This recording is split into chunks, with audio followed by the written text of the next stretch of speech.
नमस्कार, आप देख रहे देवभूमि समाचार में आपके साथ प्रियंका मलिक। हाजिर उत्तराखंड की तमाम छोटी बड़ी खबरें लेकर खबरों का रुख करेंगे, लेकिन सबसे पहले एक नजर हेडलाइंस पर। कैबिनेट बैठक में बड़े फैसलों पर लगी मोहर। विधानसभा सत्र आयोजित करने के लिए मुख्यमंत्री को किया अधिकृत। हाईकोर्ट शिफ्टिंग के लिए गोला नदी के आसपास के एरिया को किया फ्री जोन। धामी सरकार कर रही 2024 के आम बजट की तैयारी, मगर पिछला बजट खर्च करने में फिसड्डी साबित हुए कई विभाग। मुख्यमंत्री की घोषणाओं पर भी खर्च नहीं हुआ बजट। लोकसभा चुनाव से पहले सुस्त पड़ी उत्तराखंड कांग्रेस, न कोई प्लानिंग न ही दिग्गजों के दौरे की सुगबुगाहट। कैसे लगेगी कांग्रेस की नैया पार? अंकिता भंडारी को न्याय दिलाने के लिए कांग्रेस निकालेगी भारत जोड़ो न्याय यात्रा। वीआईपी के नाम का खुलासा और विधायक के खिलाफ कार्रवाई की होगी मांग। और सरकारी अस्पताल में मरीजों को ब्रांडेड दवा लिखने वाले डॉक्टरों पर अब होगी सख्त कार्रवाई। जेनेरिक दवाइयां लिखने के दिए निर्देश, चिकित्सकों की मनमानी पर लगेगी लगाम। हेडलाइंस के बाद बुलेटिन में खबरें विस्तार से। राज्य सचिवालय में मुख्यमंत्री पुष्कर सिंह धामी की अध्यक्षता में मंत्रिमंडल की बैठक हुई, जिसमें कई मुद्दों पर चर्चा के बाद महत्वपूर्ण फैसलों पर मोहर लगी है। कैबिनेट बैठक के दौरान कौन कौन से फैसले लिए गए हैं, आइए आपको ग्राफिक्स के जरिए दिखाते हैं। विधानसभा सत्र आयोजित करने के लिए कैबिनेट ने मुख्यमंत्री को किया अधिकृत। वित्त विभाग के तहत वन टाइम सेटलमेंट स्कीम को 3 महीने के लिए बढ़ाया गया। उच्च शिक्षा विभाग में सहायक अध्यापक के 25 पदों पर होगी भर्ती, संविदा से भरे जाएंगे बचे हुए पद।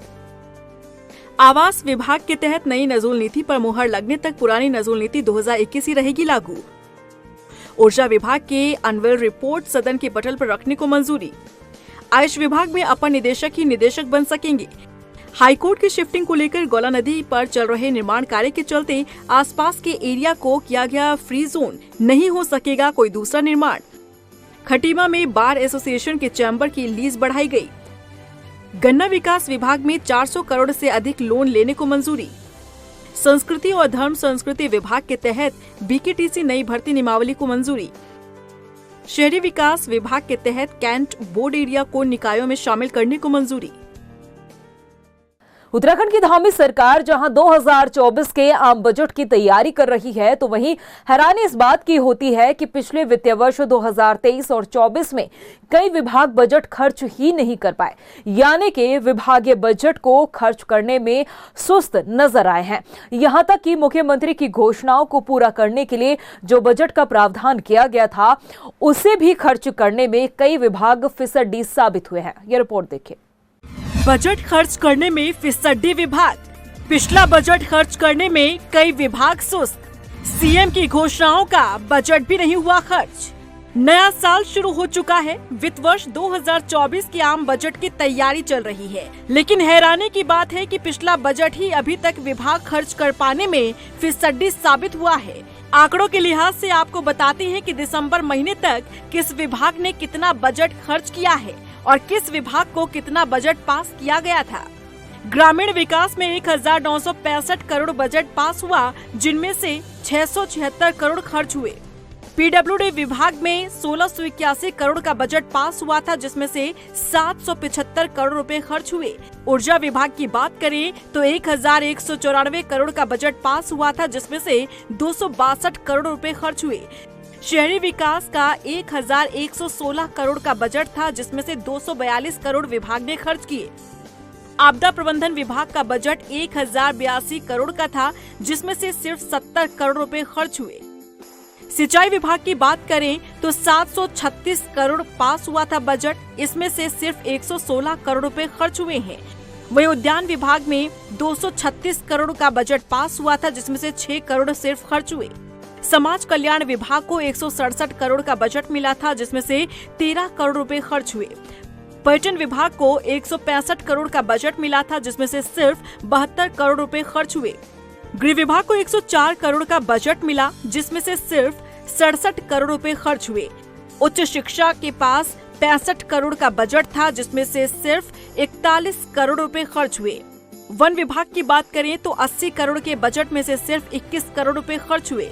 मुख्यमंत्री घोषणाओं के लिए 65 करोड़ के बजट में से सिर्फ 28 करोड़ खर्च हुए। कृषि विभाग में 63 करोड़ में से सिर्फ 35 करोड़ रुपए खर्च हुए। खेल विभाग में 55 करोड़ के बजट में से 24 करोड़ रुपए खर्च हुए। स्वास्थ्य में 44 करोड़ के बजट में से 20 करोड़ रुपए खर्च हुए। युवा कल्याण के 23 करोड़ के बजट में से 8 करोड़ रुपए खर्च हुए। ये हाल तब है जब उत्तराखंड के मुख्यमंत्री पुष्कर सिंह धामी के द्वारा वित्त वर्ष शुरू होने से लगातार मॉनिटरिंग की जा रही है और सभी विभागों को हिदायत दी जा रही है कि वो बजट खर्च करने में तेजी दिखाएं, पीछे न रहें। ऐसे में वित्त मंत्री प्रेमचंद अग्रवाल का कहना है कि आगामी वित्त वर्ष में जो विभाग चालू वित्त वर्ष में सही तरीके से बजट खर्च नहीं कर पाएगा, उनको आगे उसी हिसाब से बजट दिया जाएगा। ज्यादातर विभागों ने थोड़ा तेजी लाई है। मैं भी अपेक्षा कर रहा हूँ हमारा बजट सत्र आए। हालांकि इस बजट सत्र का जो वर्तमान है वो मार्च 2024 तक होना है।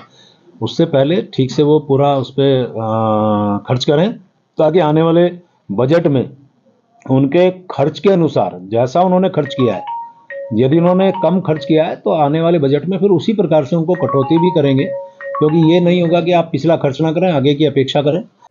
ये वास्तव में प्रदेश के विकास को लेकर चिंता की बात है कि जो बजट विकास कार्यों को गति देने के लिए विधानसभा से पास किया जाता है, उसे खर्च करने में कई विभाग दिलचस्पी ही नहीं दिखाते। सचिव मुख्यमंत्री मीनाक्षी सुंदरम का कहना है कि अमूमन ये देखा जाता है कि जो विभाग बजट खर्च नहीं कर पाते, उनको इसी हिसाब से आगामी वित्त वर्ष में बजट आवंटित किया जाता है। नहीं, हर साल की जो बजट प्रिपरेशन है, बजट प्रिपरेशन के समय वित्त विभाग किसको क्या बजट देना है उसकी असेसमेंट करते समय इस बात को जरूर ध्यान रखते हैं कि कौन से विभाग ने अपने बजट के सापेक्ष व्यय किया है, कौन से विभाग ने व्यय नहीं किया है। ये यूजुअली वित्त विभाग के कंसिडरेशन में रहता है। वित्त मंत्री प्रेमचंद अग्रवाल आगामी वित्त वर्ष में ऐसे विभागों को चेतावनी देने का काम कर रहे हैं जो बजट को खर्च करने में सुस्त रवैया अपनाए हुए हैं। वहीं सचिव मुख्यमंत्री मीनाक्षी सुंदरम का कहना है कि ये परंपरा पहले से चली आ रही है, लेकिन ऐसे में सवाल ये है कि अगर वास्तव में इसी परंपरा के तहत विभागों को बजट मिलता है और वो बजट खर्च नहीं कर पा रहे हैं, तो फिर ऐसा कौन सा तरीका है जिसके तहत दिए गए बजट को सही ढंग से विभाग खर्च कर पाएगा, क्योंकि अब तक अधिकतर विभाग बजट को खर्च कर पाने में सुस्त नजर आया है। मुख्यमंत्री पुष्कर सिंह धामी ने सचिवालय से वर्चुअल माध्यम के जरिए विकसित भारत संकल्प यात्रा के तहत अपनी विधानसभा चंपावत की लाभार्थियों के साथ संवाद किया, जिसमें उन्होंने लाभार्थियों से केंद्र और राज्य सरकार द्वारा चलाई जा रही योजनाओं का फीडबैक लिया। वर्चुअल संवाद कार्यक्रम में शामिल हुए जिलाधिकारी नवनीत पांडे ने बताया कि विकसित भारत संकल्प यात्रा के जरिए ग्रामीणों को जन कल्याणकारी योजनाओं की जानकारी दी जा रही है। इन योजनाओं का ग्रामीण लाभ भी उठा रहे हैं। आज का जो ये विकसित भारत संकल्प यात्रा केंद्र है, जो हमारी यात्रा 23 नवंबर से 26 जनवरी तक चल रही है, उसी कार्यक्रम के कक्ष में आज माननीय मुख्यमंत्री जी द्वारा सीधे लाभार्थियों के साथ संवाद किया गया। आज हमारे पास लगभग 11 विभागों के 300 से अधिक लाभार्थी यहाँ आज उपस्थित हुए और प्रयास किया गया कि माननीय मुख्यमंत्री जी से अधिक लाभार्थियों से उनका जो है संवाद बनाया जाए। लोकसभा चुनाव के लिए जहां एक तरफ उत्तराखंड बीजेपी बूथ स्तर से लेकर पीएम मोदी की जनसभा तक की तैयारी कर चुका है, तो वहीं मुख्य विपक्षी दल कांग्रेस फिलहाल इस तैयारी में पिछड़ती दिखाई दे रही है। ना तो कांग्रेस के पास चुनाव को लेकर कोई प्लानिंग है और ना ही कांग्रेस के दिग्गज नेताओं के दौरे की कोई सुगबुगाहट। ऐसे में सवाल है कि हाशिए पर गई कांग्रेस का आखिर कौन बनेगा खेवनहार और कैसे लगेगी कांग्रेस की नैया पार। यह रिपोर्ट देखिए। लोकसभा चुनाव से पहले सुस्त पड़ी कांग्रेस। चुनाव को लेकर ना तो कोई प्लानिंग, ना ही दिग्गजों के दौरे की सुगबुगाहट। हाशिए पर गई कांग्रेस का कौन होगा खेवनहार, कैसे लगेगी कांग्रेस की नैया पार। उत्तराखंड बीजेपी फिर से प्रदेश की 5 लोकसभा सीटों पर कब्जा जमाने के मकसद से चुनाव की तैयारी करती दिख रही है। बूथ स्तर से लेकर पीएम मोदी के दौरे तक का प्लान बीजेपी तैयार कर चुकी है, लेकिन मुख्य विपक्षी दल कांग्रेस इस कड़ी में बेहद कमजोर नजर आ रही है। लोकसभा चुनाव से पहले कांग्रेस एक्टिव मोड की जगह सुस्त रवैया अपनाए हुए है। इसके पीछे की वजह फिलहाल कांग्रेस ही बता सकती है, लेकिन लोकसभा चुनाव की तैयारियों को लेकर यदि विश्लेषण किया जाए तो इस समय कांग्रेस की ना तो कोई प्लानिंग दिख रही है और न ही दिग्गज नेताओं के दौरे को लेकर कोई सुगबुगाहट। चुनाव के दौरान कार्यकर्ता पार्टी को मजबूती देने का काम करते हैं और इसके लिए जरूरत होती है उन्हें बूस्टअप करने की, कार्यकर्ताओं का मनोबल बढ़ाने की, लेकिन ना तो प्रदेश कांग्रेस के नेता और ना ही दिग्गज नेता कार्यकर्ताओं से संवाद करते दिख रहे हैं। ऐसे में पार्टी का कमजोर होना लाजमी है। हैरानी की बात तो ये है कि उत्तराखंड कांग्रेस प्रभारी को बदलकर शैलजा को जिम्मेदारी सौंपे 2 हफ्ते से ज्यादा का समय बीत चुका है, लेकिन अभी तक कुमारी शैलजा एक बार भी उत्तराखंड दौरे पर नहीं आई, जबकि माहौल लोकसभा चुनाव का है। ऐसे में अब तक ना तो प्रदेश कांग्रेस की कोई अहम बैठक हुई और न ही कार्यकर्ताओं से कोई संवाद, जिससे कांग्रेस के कार्यकर्ता भी खुद को ठगा सा महसूस करने लगे हैं। हालांकि कांग्रेस इस बात को स्वीकार कर रही है कि पार्टी की कमियों के कारण कांग्रेस को हार का सामना करना पड़ा है। लोकतंत्र में हार और जीत लगी रहती है। मैं इस बात को बिल्कुल स्वीकार करता हूँ, कुछ कमियां रहती हैं चुनाव के वक्त में, रही हैं चुनाव के वक्त में। अगर कमियां न होती तो चुनाव क्यों हारते हम अपनी कमी स्वीकार करते हैं, लेकिन हम भाजपा की तरह प्रदेश की जनता को ठगने का काम नहीं करेंगे, हम छलने का काम नहीं करेंगे। कांग्रेस की न संस्कृति रही है, न कांग्रेस के विचार रहे, न कांग्रेस के सिद्धांत रहे, न कांग्रेस की नीति रही है। कांग्रेस ने हर हमेशा काम किया है। दरअसल एक के बाद एक हार का सामना करने के बाद कांग्रेस ने देवेंद्र यादव से प्रभारी की जिम्मेदारी वापस लेते हुए कुमारी शैलजा को उत्तराखंड कांग्रेस का नया प्रभारी बनाया, जिसके बाद उम्मीद जगने लगी कि नए प्रभारी के रूप में शैलजा कांग्रेस में नई जान डालने का काम करेंगी। लेकिन 2 हफ्ते से ज्यादा का समय बीत जाने के बाद भी अभी तक उनका कोई दौरा ना होना ये बताता है कि उत्तराखंड कांग्रेस में लोकसभा चुनाव को लेकर कोई गंभीरता ही नहीं है। बीजेपी जहां केंद्रीय मंत्रियों के साथ साथ पीएम मोदी के दौरे को लेकर शेड्यूल तय कर चुकी है, तो वहीं कांग्रेस के पास इस बात की जानकारी तक नहीं कि राहुल प्रियंका उत्तराखंड दौरे पर आएंगे भी या नहीं। वहीं कांग्रेस प्रदेश प्रभारी कुमारी शैलजा की बात करें तो अब कांग्रेस की जिम्मेदारी उनके कंधों पर है। आगामी चुनाव में कुमारी शैलजा के लिए बड़ी चुनौती रहने वाली है। बता दें कि इससे पहले शैलजा साल 2017 के उत्तराखंड विधानसभा चुनाव में बतौर स्क्रीनिंग कमेटी में शामिल रही थी, लेकिन अब उन्हें उत्तराखंड प्रभारी के तौर पर जिम्मेदारी मिली है। देवेंद्र यादव कांग्रेस नेताओं की जिस गुटबाजी पर लगाम लगाने में नाकाम रहे, शैलजा के सामने सबको एकजुट करना पहली चुनौती रहेगी। हालांकि फिलहाल अभी तक तो कांग्रेस में कोई बदलाव देखने को मिल नहीं रहा। ऐसे में सवाल है कि कांग्रेस की नैया कैसे लगेगी पार। उधर 15 जनवरी को उत्तराखंड कांग्रेस की नवनियुक्त प्रदेश प्रभारी देवभूमि दौरे पर आएंगी। कांग्रेस प्रदेश उपाध्यक्ष मथुरा दत्त जोशी ने बताया कि कुमारी शैलजा अपने इस दौरे के दौरान पार्टी कार्यकर्ताओं के साथ आगामी लोकसभा चुनाव को लेकर बैठक करेंगी, जिसमें कार्यकर्ताओं को जीत का मंत्र दिया जाएगा। उन्होंने बताया कि जल्द ही कांग्रेस के राष्ट्रीय अध्यक्ष मल्लिकार्जुन खड़गे भी उत्तराखंड दौरे पर आएंगे। देखिए, 15 जनवरी को उत्तराखंड की प्रभारी आदरणीय कुमारी शैलजा जी यहाँ पर आएंगी। सांसदगण हैं, विधायकगण हैं, पूर्व मंत्रीगण हैं, पूर्व विधायकगण हैं, हमारे AICC के सदस्य हैं, PCC के सदस्य हैं, जिला अध्यक्षगण हैं और हमारे ब्लॉक कांग्रेस कमेटी के अध्यक्षगण हैं। उनके साथ बैठकर 2024 के चुनाव के संबंध में, लोकसभा चुनाव के संबंध में संवाद स्थापित करेंगी और बूथ कमेटी और मंडल कमेटियों के बारे में सारे लोगों से राय मशवरा किया जाएगा। वहीं राजधानी देहरादून पहुंची उत्तराखंड कांग्रेस संचार विभाग की नवनियुक्त प्रभारी चयनिका उनियाल ने कांग्रेस नेता राहुल गांधी की भारत जोड़ो न्याय यात्रा की जानकारी दी। चयनिका ने बताया कि राहुल गांधी 14 जनवरी से भारत जोड़ो न्याय यात्रा की शुरुआत मणिपुर से करेंगे। यात्रा में कांग्रेस नेता राहुल गांधी महिलाओं के आत्मसम्मान के हक में अपनी आवाज बुलंद करेंगे और इसी क्रम में उत्तराखंड कांग्रेस भी अंकिता को न्याय दिलाने के लिए 14 जनवरी से प्रदेश भर में भारत जोड़ो यात्रा शुरू करेगी। इस यात्रा का मकसद यही है कि पिछले 10 सालों में जो हमारे देश के जो विभिन्न वर्ग हैं उनके साथ जिस तरह से अन्याय हो रहा हो, जिस तरह से किसानों के साथ में अन्याय हुआ, हमने देखा कि 1 साल तक किसान उन काले कानूनों के विरुद्ध जो है बैठे रहे सड़कों पे। करीबन 700 से ऊपर किसानों की मृत्यु हुई। जिस तरीके से महिलाओं के साथ अत्याचार हो रहा हो, चाहे ब्रजभूषण का मामला हो, चाहे आप बिल्किस बानो में केस में अपराधियों को छोड़ने का मामला हो, और जिस तरीके से अपराध दर बढ़ने का मामला हो, इन सारे मामलों में कहीं ना कहीं महिलाओं के प्रति जो असंवेदनशीलता जो दिखाई देती है केंद्र सरकार की। पौड़ी से कांग्रेस के जिला अध्यक्ष विनोद नेगी ने भी बताया है कि पहाड़ की बेटी अंकिता को न्याय दिलाने के लिए 14, 15 और 16 जनवरी को सभी ब्लॉक में भारत जोड़ो न्याय यात्रा निकाली जाएगी, जिसमें वीआईपी के नाम का खुलासा करने के साथ ही बीजेपी की विधायक रेणु बिष्ट के पर कार्रवाई की मांग उठाई जाएगी।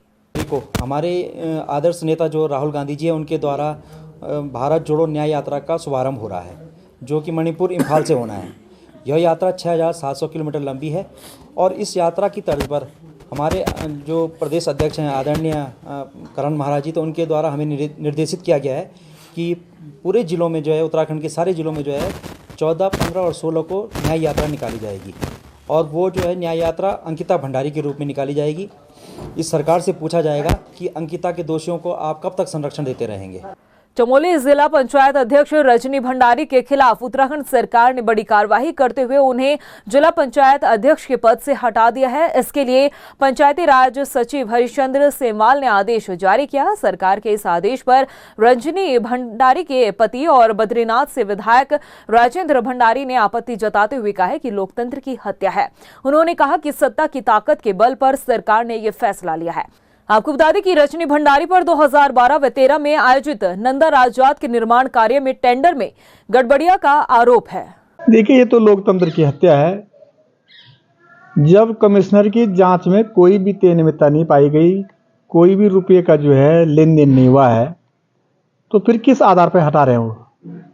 मेरे कहने का मतलब है कि महेंद्र भट्ट जी मेरे से चुनाव हारे हैं और चुनाव का बदला लेने के लिए वो जो है सरकार की ताकत के बल पे रजनी भंडारी को उन्होंने जिला पंचायत के अध्यक्ष पद से हटा दिया है। तो ये सरकार है, सरकार चमड़े के सिक्के चला रही है, जैसे मर्जी वैसे कर रही है और अपनी ताकत के बल पे चुने हुए प्रतिनिधियों का इस तरह से जो है हटा रही है। मुख्यमंत्री आदरणीय पुष्कर सिंह धामी जी की सरकार जीरो टॉलरेंस के सिद्धांत पर काम कर रही है। जहां भी भ्रष्टाचार की शिकायतें आएंगी, भ्रष्टाचार के मामले आएंगे, उन पे कड़ा प्रहार हमारी सरकार करेगी। चमोली जिले की जिला पंचायत अध्यक्ष के संबंध में इसी प्रकार की शिकायतें आई हैं। उसमें प्रशासनिक स्तर पर जांच हुई है और उसमें भ्रष्टाचार के आरोप पाए गए और उसी आधार पर उनको पद से हटाया गया है।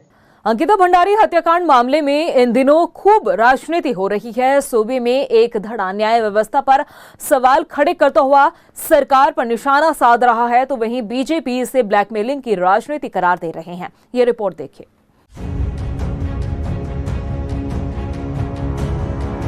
अंकिता भंडारी हत्याकांड को लेकर सरकार शुरुआत से ही गंभीर है और यही कारण है कि हत्याकांड के आरोपी आज भी सलाखों के पीछे नजर आ रहे हैं। लेकिन विपक्ष सरकार पर तमाम गंभीर आरोप लगा रहा है, तो वहीं सोशल मीडिया पर एक अलग ही जंग सरकार के खिलाफ छिड़ती नजर आ रही है। बीजेपी के विधायक विनोद चमोली ने तीखी प्रतिक्रिया देते हुए कहा कि जहां विपक्ष न्यायालय और कानून व्यवस्था पर विश्वास नहीं अपना रहा है, तो वहीं सोशल मीडिया पर ब्लैकमेलिंग की जा रही है, जिससे मामले को भटकाया जा सके। उन्होंने कहा कि अंकिता मामले पर सरकार के द्वारा पहले ही सख्त कार्रवाई के निर्देश दिए गए हैं, लेकिन बावजूद इसके न्याय प्रक्रिया पर विश्वास न होना बताता है कि विपक्ष अंकिता हत्याकांड मामले में राजनीति कर रहा है। वहीं कानून के जानकार मानते हैं कि जब मामला न्यायालय में विचाराधीन है तो सब्र करने की जरूरत है। देखिए, सोशल मीडिया को तो मैं दोष नहीं दे सकता, लेकिन हाँ, जो लोग इस तरह से करवा रहे हैं, जैसे कांग्रेस खुलकर सामने आई हुई है और भी तमाम दल पीछे से हो सकते हैं कि जो इसको अपना चुनावी मुद्दा बनाने का प्रयास कर रहे हैं, जो उस परिवार की भावनाओं से खेल रहे हैं, निश्चित तौर पर निंदनीय है। ये नहीं होना चाहिए। और जब मामला न्यायालय में चल रहा है, अगर उनके पास ऐसा कोई प्रूफ, ऐसे कोई एविडेंस है, तो उन्हें न्यायालय के समक्ष उसे पेश करना चाहिए। और या जो न्यायिक अधिकारी जो आईओ उसमें जांच अधिकारी है, उस जांच अधिकारी को वो वीडियो या जो भी उनके पास फुटेज या जो भी उनके पास एविडेंस है उसे देना चाहिए। और जब मामला न्यायालय में चल रहा है तो मुझे नहीं लगता कि उसको सोशल मीडिया में या किसी अन्य माध्यम से वायरल करना चाहिए। वही मामले की गंभीरता को देखते हुए राज्य पुलिस भी एक्शन में दिखाई दे रही है। पुलिस प्रवक्ता आईजी नीलेश आनंद भरने ने कहा कि यदि वीआईपी के नाम को लेकर सटीक जानकारी और सबूत हो तो एसआईटी को उपलब्ध कराए जाएं, जिससे जल्द से जल्द कार्रवाई हो सके। वहीं कांग्रेस प्रदेश अध्यक्ष करण माहरा ने कहा कि अंकिता भंडारी मामले में जांच जिस दिशा में होनी चाहिए थी उस दिशा में नहीं हो रही है। अगर अभी भी अगर किसी भी व्यक्ति को अगर ऐसा लगता है कि उसके पास कोई पुख्ता जो है सबूत है, एविडेंस है, तो हमारी जांच अभी भी खुली है, विवेचना अभी खुली है। सीआरपीसी पूरी तरह जो है इसको अधिकृत करता है कि किसी भी विवेचना अधिकारी को कि जो भी विवेचना कोर्ट में अगर इवन ट्रायल चल रहा तो वो एसआईटी के समक्ष इवन कोर्ट में भी जो है अपना जो है वो जो उनके पास है तो वो प्रस्तुत कर सकते हैं और पुलिस जो है उस पर पूरी तरह संज्ञान लेगी। अभी भी जो हमने कल बात की, हमने अंकिता के पिता के पत्र के आधार पर कहा है। जब वो एक व्यक्ति का नाम ले रहे हैं तो कह रहे हैं ना, हम तो जीरो टॉलरेंस की सरकार है, जांच कराने में कहाँ दिक्कत है। हम यही तो कह रहे हैं केवल कि हाई कोर्ट के सिटिंग जज की देख रेख में जांच हो जाए, दूध का दूध पानी हो जाए। अंकिता भंडारी हत्याकांड में भले ही सरकार की ओर से सख्त पैरवी कोर्ट में की जा रही हो, लेकिन विपक्ष और कुछ लोग सोशल मीडिया पर जंग छेड़े हुए हैं। अंकिता हत्याकांड को लेकर सरकार को लगातार घेरा जा रहा है। हालांकि ये पूरा मामला बेहद संजीदा है, जिस पर राजनीति से इतर सभी दलों को मिलकर सहयोग करने की जरूरत है, ताकि उत्तराखंड की बेटी अंकिता और उसके परिवार को जल्द न्याय मिल सके। उधर लोहाघाट में विकसित भारत संकल्प यात्रा के तहत स्वास्थ्य विभाग द्वारा आयुष्मान कार्ड बनवाए जा रहे हैं।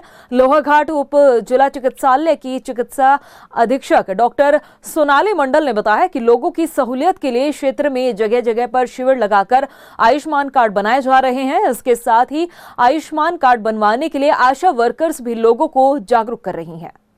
आयुष्मान कार्ड प्रत्येक व्यक्ति का आयुष्मान कार्ड बने, जिससे कि जो अस्पताल में अभी तो 5 लाख तक की इलाज की फ्री सुविधा उपलब्ध है, उसका ज़्यादा से ज़्यादा लोग फ़ायदा उठा पाएँ। उसी की कागज़ बनाने की प्रक्रिया चल रही है। अभी हमारे ब्लॉक में लगभग हम 50% के आसपास बना चुके हैं और बाकी बनाने की प्रक्रिया जोर शोर से चली रही है। वहीं सरकारी अस्पताल में मरीजों को ब्रांडेड दवा लिखने वाले डॉक्टरों पर अब सख्त कार्रवाई की जाएगी। दरअसल स्वास्थ्य मंत्री डॉक्टर धन सिंह रावत भी कई बार कह चुके हैं कि कोई भी सरकारी अस्पताल का डॉक्टर बाहर की दवाइयां नहीं लिखेगा, मगर अस्पतालों में इसके उलट मामले देखने को मिले। मगर अब मरीजों के पर्चे में बाहर की दवाइयां लिखने वाले चिकित्सकों पर सख्त कार्रवाई की जाएगी। सचिव स्वास्थ्य राजेश कुमार ने सभी सीएमओ को निर्देशित किया है कि पर्चे में जेनेरिक दवाइयां ही लिखी जाए।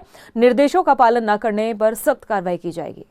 देखिए, हम लोगों ने इंस्ट्रक्शंस लिखित में भी पारित किए हैं सभी सीएमओस को कि जेनरिक ड्रग्स का ही प्रिस्क्रिप्शन डॉक्टर्स लिखें, और इसका अगर अनुपालन सुनिश्चित नहीं किया जाता है तो कठोर से कठोर कार्रवाई की जाएगी। ये भी हम लोगों ने अवगत कराया है। समय समय पे जब हम लोगों की मीटिंग्स होती हैं सीएमओ के साथ और बाकी जो हमारे हेल्थ प्रोफेशनल्स के साथ, उन सबको हम लोग अवगत कराते हैं। जो हमारी मीटिंग्स होती हैं, हमारे कॉन्फ्रेंसेस होते हैं, इसमें भी हम लोग रेगुलरली लोगों को अवगत कराते हैं कि ये एक जन भावना से जुड़ी हुई चीज़ है और हम बार बार उस जियो का भी उनको उल्लेख करते रहते हैं। ये खबर मसूरी आने वाले पर्यटकों के लिए है। आपको बता दें कि मसूरी माल रोड में शाम 5 बजे से रात 9 बजे तक वाहनों के प्रवेश पर रोक लगा दी गई है। उप जिलाधिकारी दीपक सैनी ने कहा है कि माल रोड पर 28 फरवरी तक वाहनों के प्रवेश पर रोक लगाई गई है। साथ ही वहां खड़े होने वाले वाहनों पर भी कार्रवाई की जाएगी। उन्होंने बताया कि स्थानीय निवासियों के प्रवेश के लिए पास जारी किए जाएंगे। पूर्व में भी हमने जो है मॉल रोड की ट्रैफिक व्यवस्था को लेकर एक मीटिंग कॉल की थी 6 जनवरी को। उसमें हमने सभी स्थानीय जो हमारे जितने भी स्टेक होल्डर्स हैं उनको इनवाइट किया था। उनके सुझावों को उनका संज्ञान लेते हुए और जो शासन से हमारे निर्देश हैं उनके क्रम में हम लोगों ने इसको व्यवस्था बनाने के लिए कुछ नियम बनाए थे। तो उन सुझावों के तहत हमने जिन चीज़ों को देखा और सारी जो विस्तृत रूप से चर्चा हुई है, उन चर्चाओं के बाद में कुछ उसमें सुझाव जो थे वो टाइमिंग्स को लेकर थे। तो उस टाइमिंग को एक्सेप्ट करते हुए हमने जो है अभी जो रिस्ट्रिक्शंस लगाई हैं ट्रैफिक की मूवमेंट पे मॉल रोड पे, तो उसका जो समय है वो दिनांक 28 फरवरी 2024 तक जो है उसमें शाम के 5 बजे से लेकर रात के 9 बजे तक मॉल रोड के ऊपर ट्रैफिक की मूवमेंट बाधित रहेगी। दिनेशपुर के सुंदरपुर गांव में तेंदुए की दस्तक से ग्रामीण दहशत में है। सूचना के बाद मौके पर पहुंची वन विभाग की टीम ने ड्रोन की मदद से मुआयना किया है, जहां टीम को खेत के बीच तेंदुआ नजर आया है। रुद्रपुर वन प्रभाग के रेंजर बीएस केड़ा ने बताया कि तेंदुए को पकड़ने के लिए पिंजरा लगाया गया है। वहीं ग्रामीणों का आरोप है कि वन विभाग मौके पर पहुंचकर सिर्फ खानापूर्ति कर रहा है। मामला ये जंगल के किनारे गाँव है। यहाँ एक तेंदुआ भी ड्रोन के द्वारा देखा गया है। ड्रोन से जब लगाया तो देखा गया कि पहले दूसरे खेत में था, अब गन्ने के खेत में चले गया।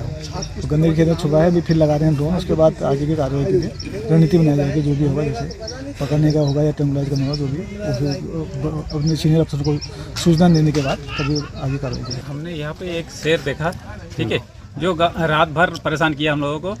हमने 102 को भी फ़ोन किया था रात को, फिर एसओ साहब को भी फ़ोन किया, वो भी नहीं आए कोई उस समय। तो फिर वन विभाग की टीम आके फिर भी ये कोई कार्रवाई नहीं कर रहा है।